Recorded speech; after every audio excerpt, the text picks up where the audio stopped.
Eleanor Grayson sat in her armchair, the one with the faded floral pattern she'd bought with her late husband, Harold, 40 years ago.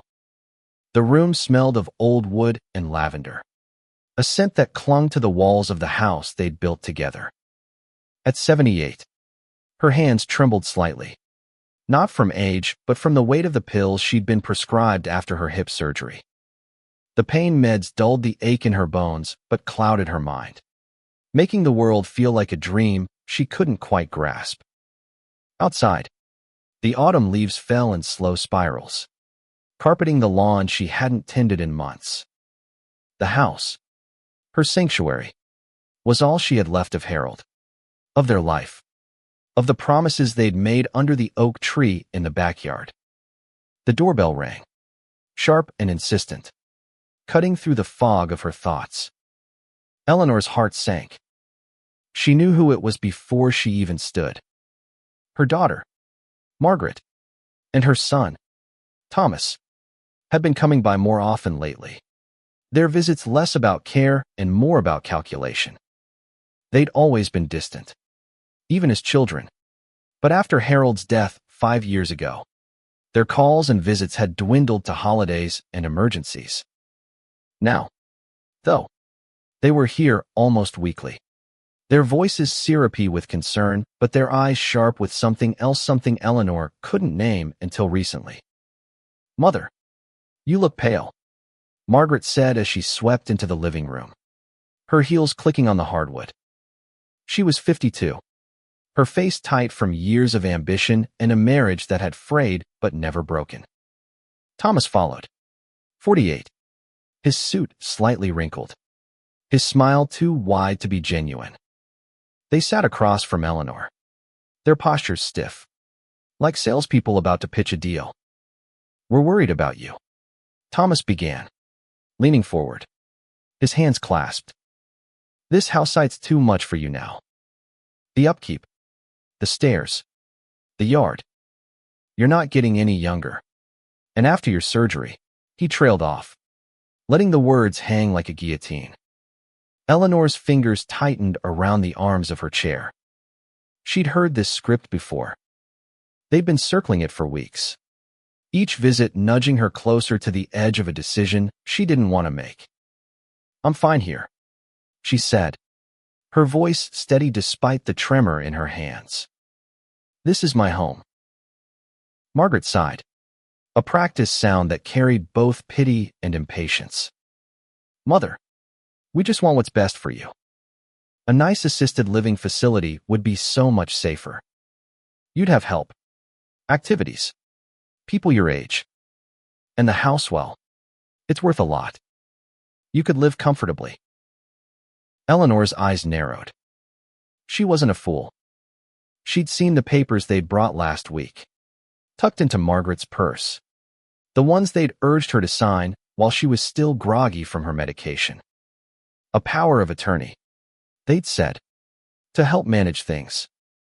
But Eleanor had read enough to know it wasn't just about her care, it was about the house, the land, the legacy she and Harold had poured their lives into. The house wasn't just brick and mortar. It was the laughter of their children, the quiet nights by the fireplace, the garden where Harold had proposed. It was her. "I'm not signing anything," Eleanor said, her voice cutting through the room like a blade. "This is my home, and I'm staying." Thomas's smile faltered, but he recovered quickly. "Mom, be reasonable.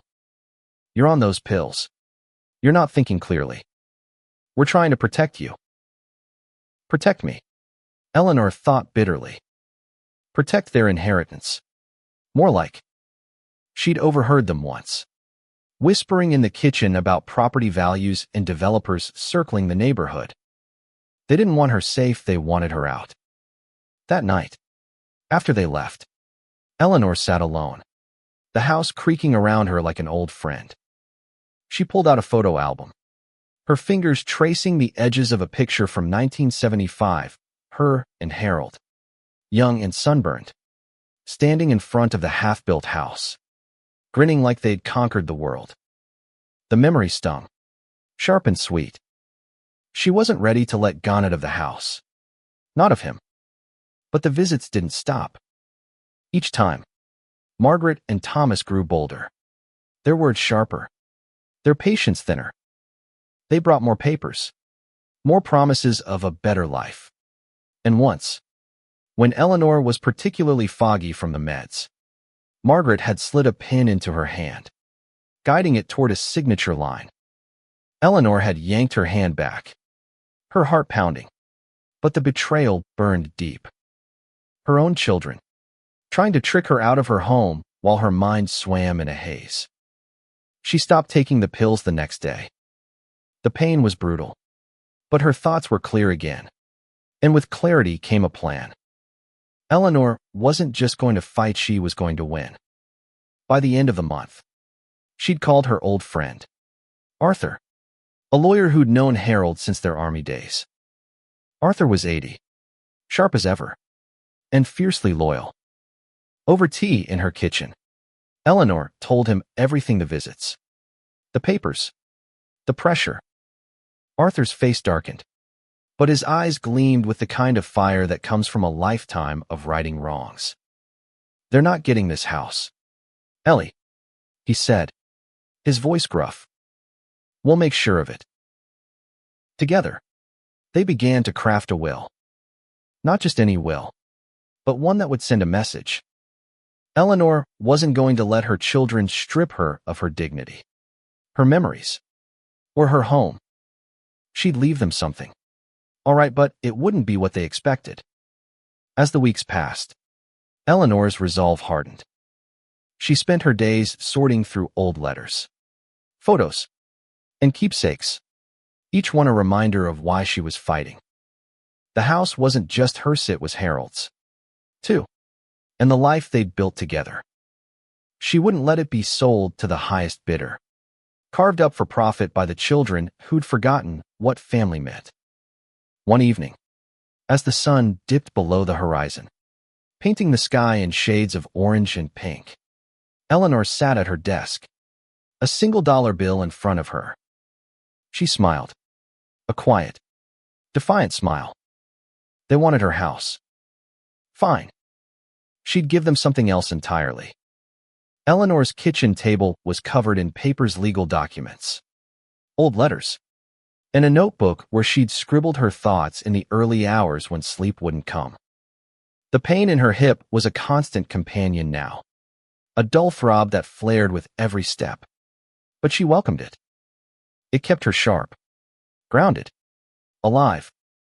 The fog of the pain meds was gone, and with it, the vulnerability her children had tried to exploit. She wasn't their frail, confused mother anymore. She was Eleanor Grayson, the woman who'd raised them, who'd survived loss and hardship, who'd built this life brick by brick with Harold. Arthur came by every few days, his old pickup truck rattling into the driveway like a loyal steed. He'd bring coffee and a stack of legal books, his glasses perched on the end of his nose as he explained trusts, estates, and loopholes. Eleanor listened intently, her mind racing to keep up. She wasn't a lawyer, but she'd always been quick, and Arthur's patience made the process feel less like a battle and more like a chess game. They were plotting her final move, one that would protect her home and teach her children a lesson they'd never forget. "The key," Arthur said one afternoon, tapping a pen against a yellow legal pad, "is to make the will ironclad. They'll contest it, Ellie. You know they will. But we'll leave no room for them to wiggle." Eleanor nodded, her lips pressed into a thin line. She could picture Margaret's outrage, Thomas's calculated arguments. They'd always been clever, her children, but their cleverness had turned cold, self-serving. She'd raised them to be better, hadn't she? The question haunted her, but she pushed it aside. This wasn't about guilt or regret, it was about justice. The will began to take shape. Eleanor's house, her beloved sanctuary, would not go to her children. Instead, she'd leave it to a local community center, a place that had been a lifeline for her after Harold's death. The center ran programs for seniors, for kids, for families struggling to make ends meet. It was a place of warmth, of connection, of the kind of values she and Harold had tried to instill in their children. The house would be sold, yes, but the proceeds would fund scholarships, meals, and activities for those who needed it most. It would live on as a legacy of love, not greed. As for Margaret and Thomas, Eleanor had something special in mind. She'd leave them each a single dollar, a symbolic gesture that carried the weight of her disappointment. It wasn't about cruelty, it was about clarity. They'd tried to take everything from her, so she'd give them nothing but a reminder of their betrayal. Arthur raised an eyebrow when she told him her plan. $1 each. That's bold. Ellie, they'll be furious. Good, she said, her voice steady. Let them be. Maybe it'll make them think. The days turned into weeks, and Eleanor threw herself into the process. She met with the director of the community center, a kind woman named Clara who wept when Eleanor shared her plan. This house will mean so much to so many, Clara said, her voice thick with emotion. Eleanor felt a warmth in her chest, a flicker of the joy she'd felt when she and Harold had first moved in. This was right. This was what the house was meant for. But the planning wasn't easy. Margaret and Thomas's visits grew more frequent, their tactics more aggressive. One afternoon, Margaret arrived with a real estate agent in tow, a slick man in a tailored suit who talked about market trends and investment opportunities as if Eleanor's home were just a commodity. Eleanor sent him away, her voice cold, but the encounter left her shaken. They weren't just asking anymore, they were pushing hard. Thomas tried a different approach, showing up alone one evening with a bottle of wine and a photo of them as children, playing in the backyard. "Remember how happy we were here," he said, his voice soft, almost convincing. "We just want to make sure you're taken care of, Mom. That's all we've ever wanted." Eleanor looked at the photo, her heart aching. She remembered those days. The laughter, the scraped knees, the bedtime stories. But she also remembered the years of distance, the missed calls, the way they'd only come around when they needed something.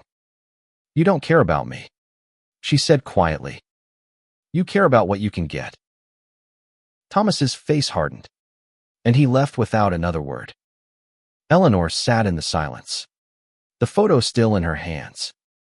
She wanted to believe they could change, that they could see her as their mother again. Not a means to an end.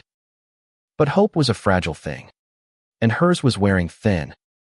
By the time Arthur finalized the will, Eleanor felt a strange mix of relief and sorrow.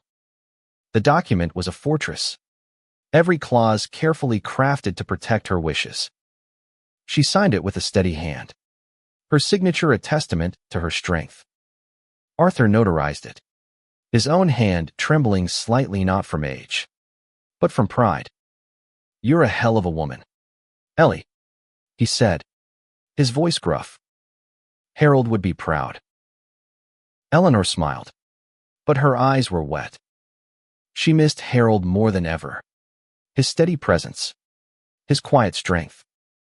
This house was all she had left of him, and now she was letting it gone to her children, but to something greater.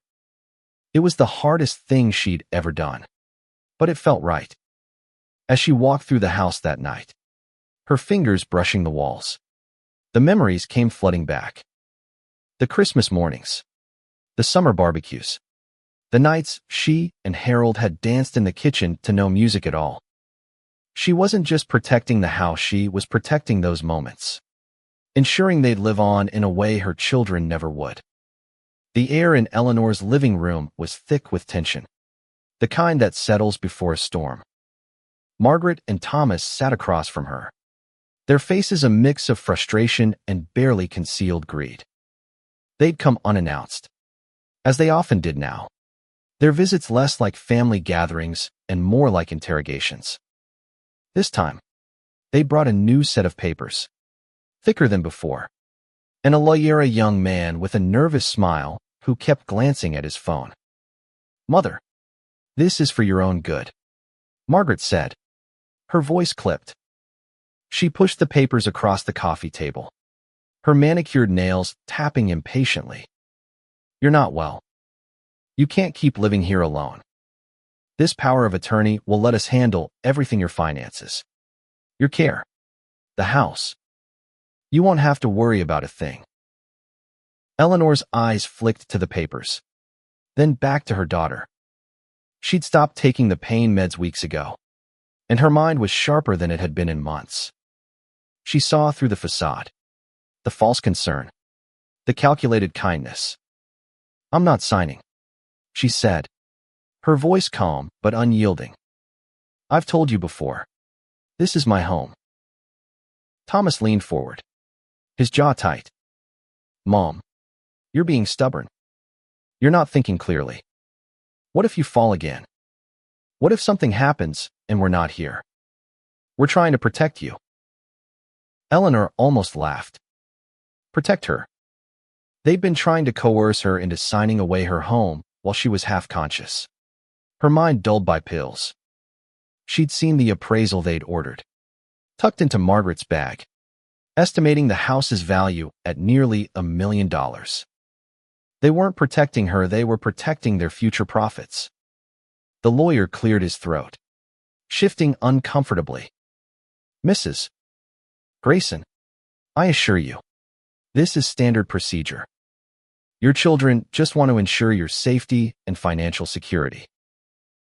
Eleanor's gaze pinned him to his seat.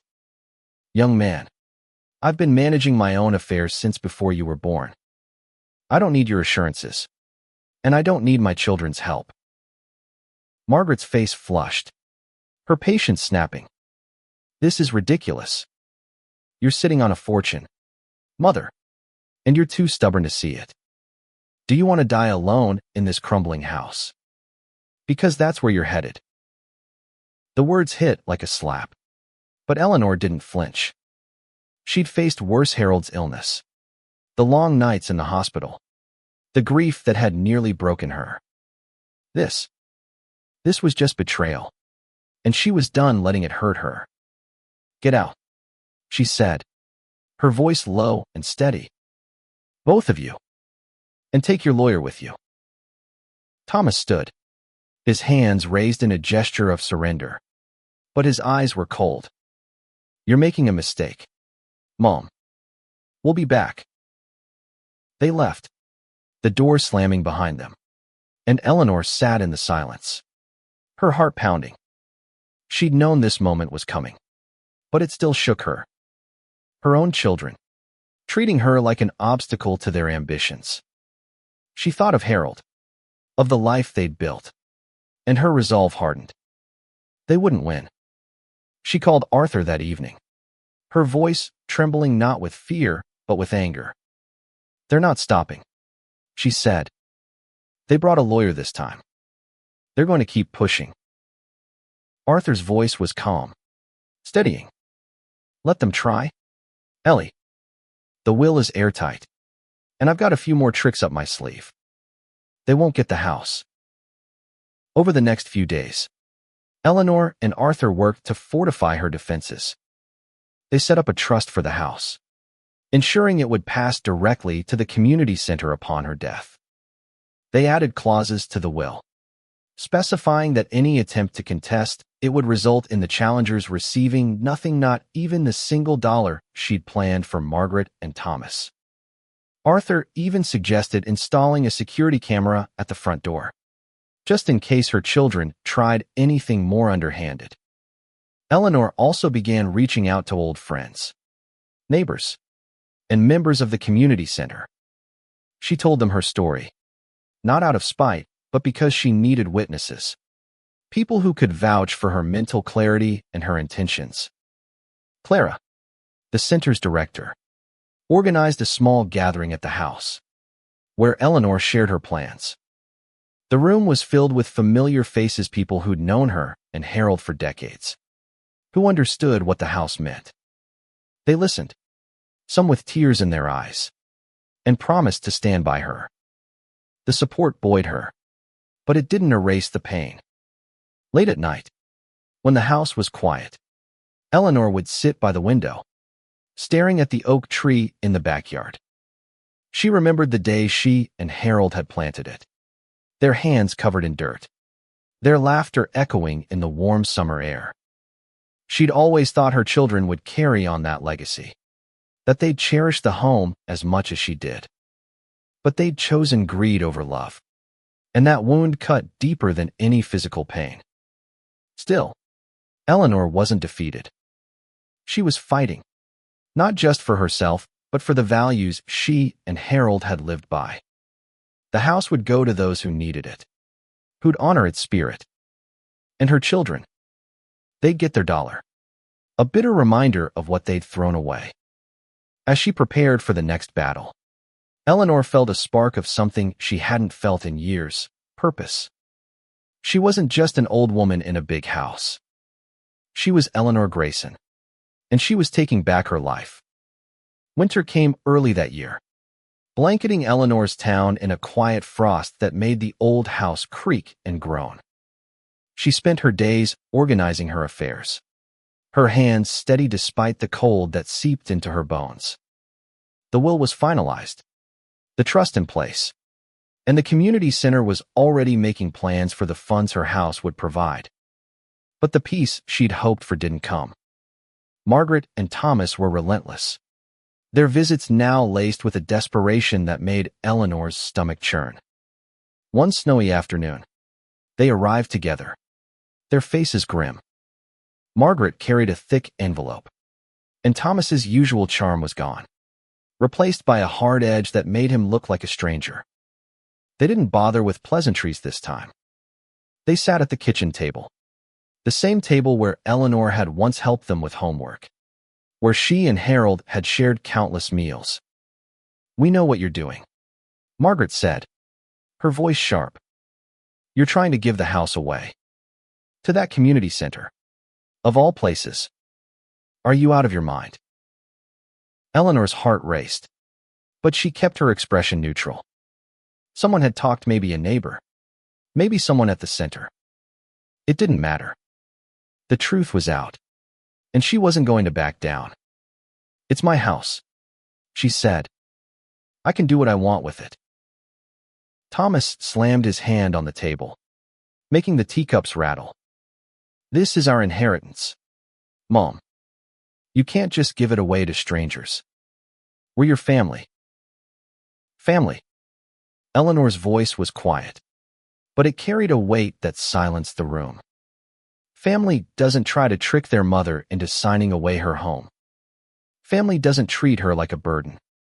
You stopped being my family the moment you put your greed above my life.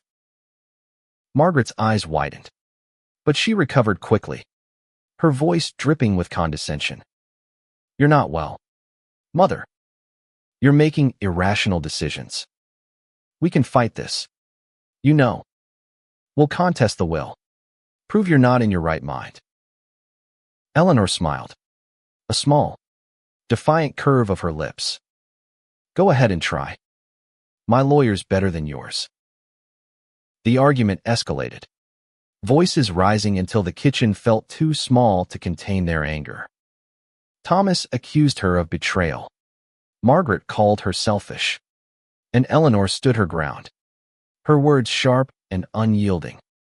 Finally, they left, slamming the door so hard the windows rattled. Eleanor stood in the kitchen, her hands trembling, but not from fear. She was angrier than she'd ever been, but beneath it, there was a deep, aching sadness. These were her children, the ones she'd raised, loved, sacrificed for. How had it come to this? That night, she couldn't sleep. She wandered the house, her fingers trailing over the furniture, the walls, the memories. In the living room, she found an old cassette tape, one Harold had made for their 25th anniversary. She played it on the ancient stereo, and his voice filled the room, warm and familiar, reading a poem he'd written for her. Tears streamed down her face, but she didn't wipe them away. She let them fall. Let the grief and love wash over her. This house was Harold, and she was protecting him as much as she was protecting herself.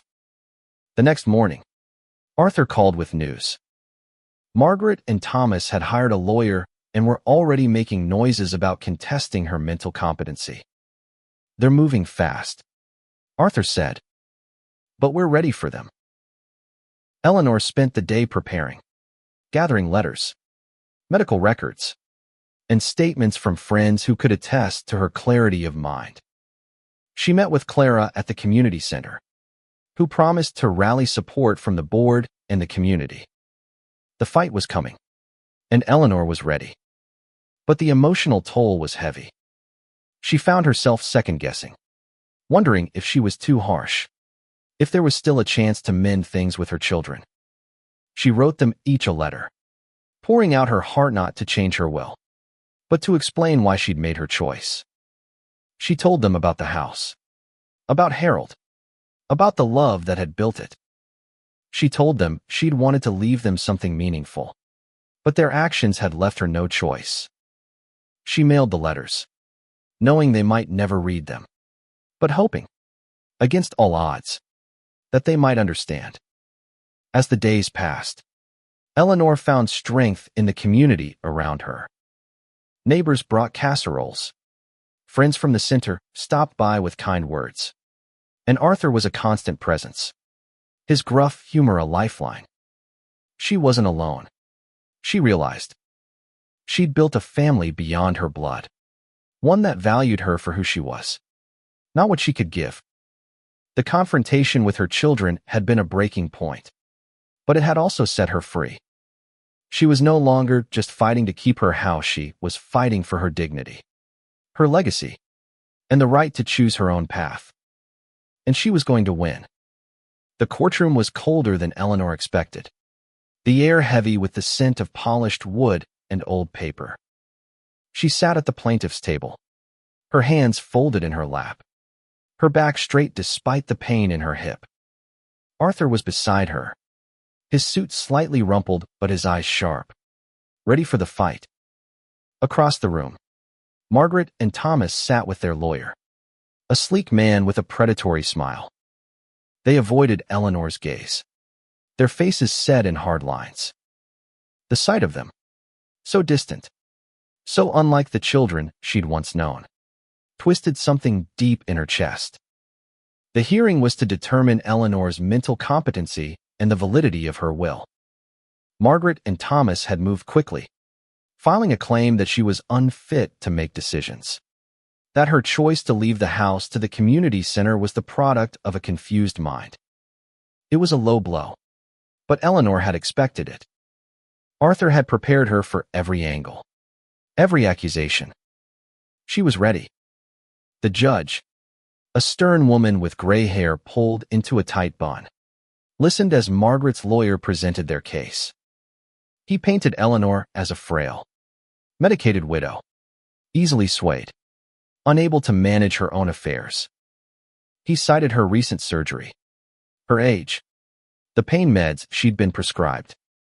He called witnesses a doctor who'd seen her post-surgery, a neighbor who'd noticed her occasional forgetfulness. Each word was a calculated jab, meant to erode her credibility. But Arthur was relentless. He called Eleanor's friends, her neighbors, Clara from the community center.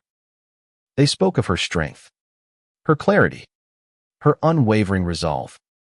Clara told the court about Eleanor's plan for the house, how it would fund programs for the vulnerable, how it honored her late husband's memory. The room grew quiet as Clara spoke, her voice trembling with emotion. Even the judge seemed moved.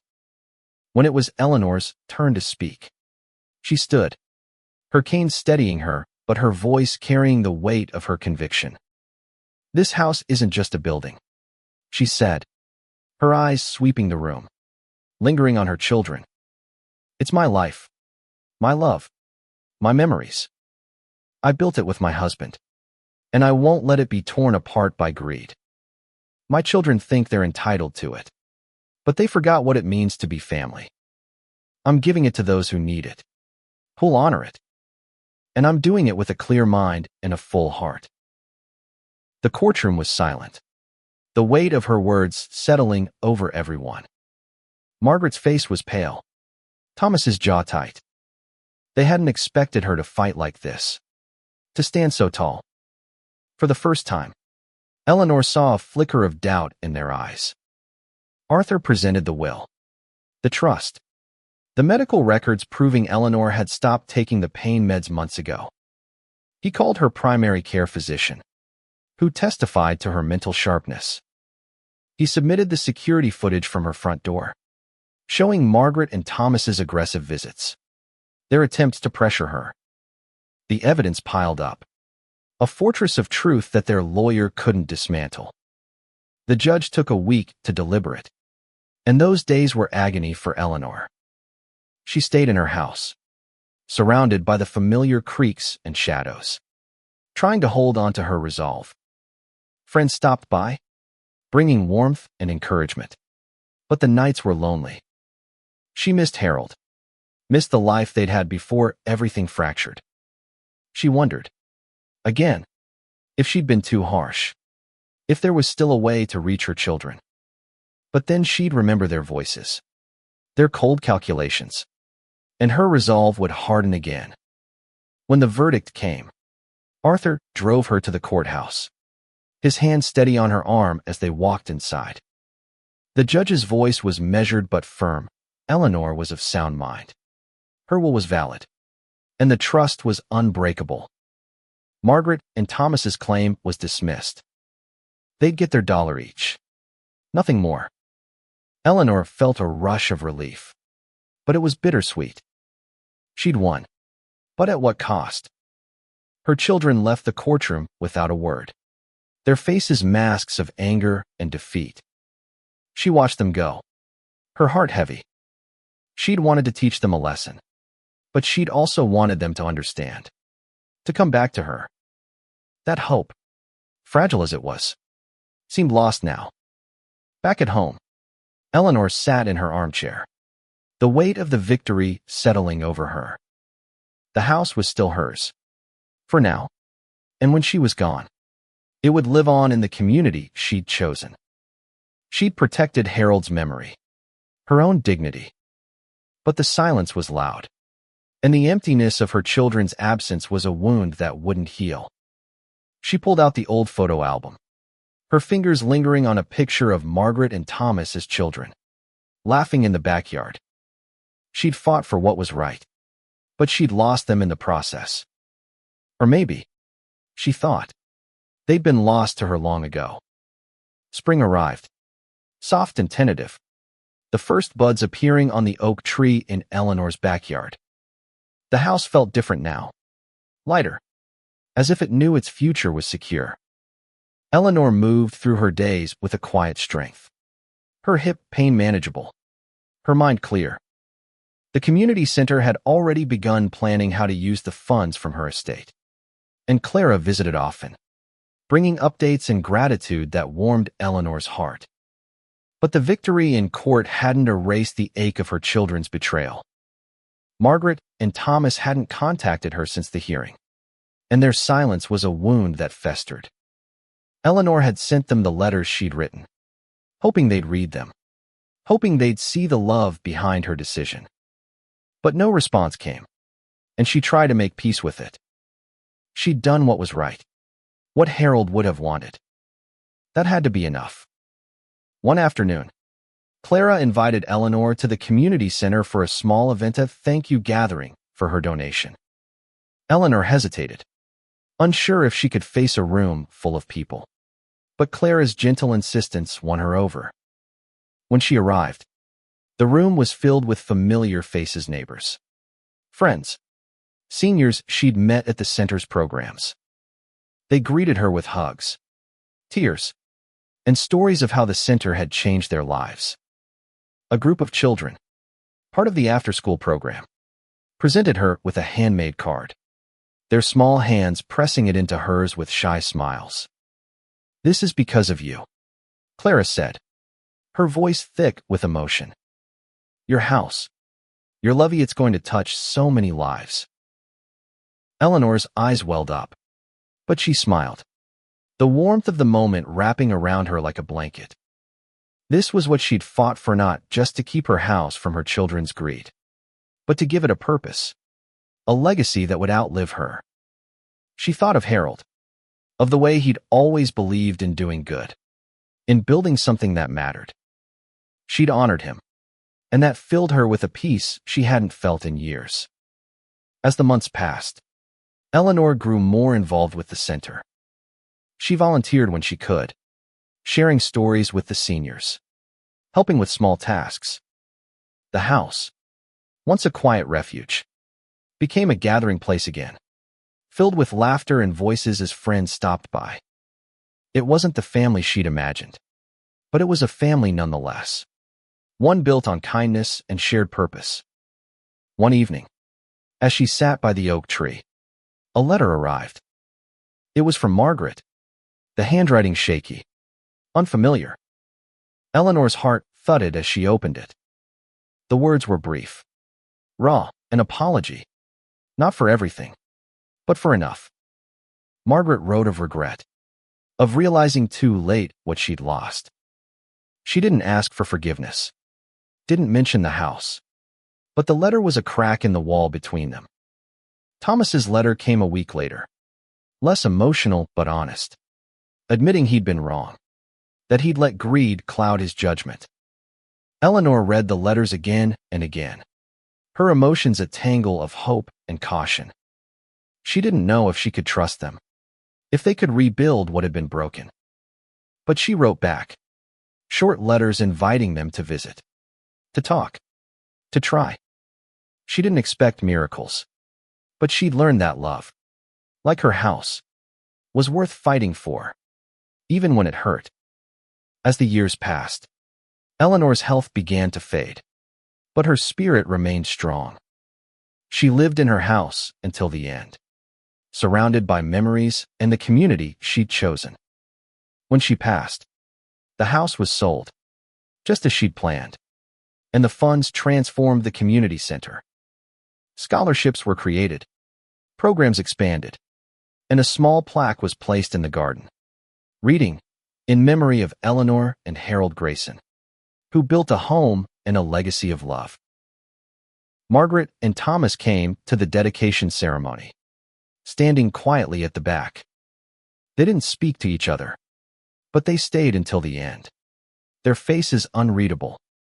Eleanor had left them each $1, but she'd also left them a chance to remember who they were, who they could be. Whether they took it was up to them. Eleanor's legacy wasn't just the house or the money. It was the reminder that love and integrity could outlast greed, that a home was more than walls and a roof, it was a heart, a history, a gift. And in that, she'd won more than any courtroom could ever grant.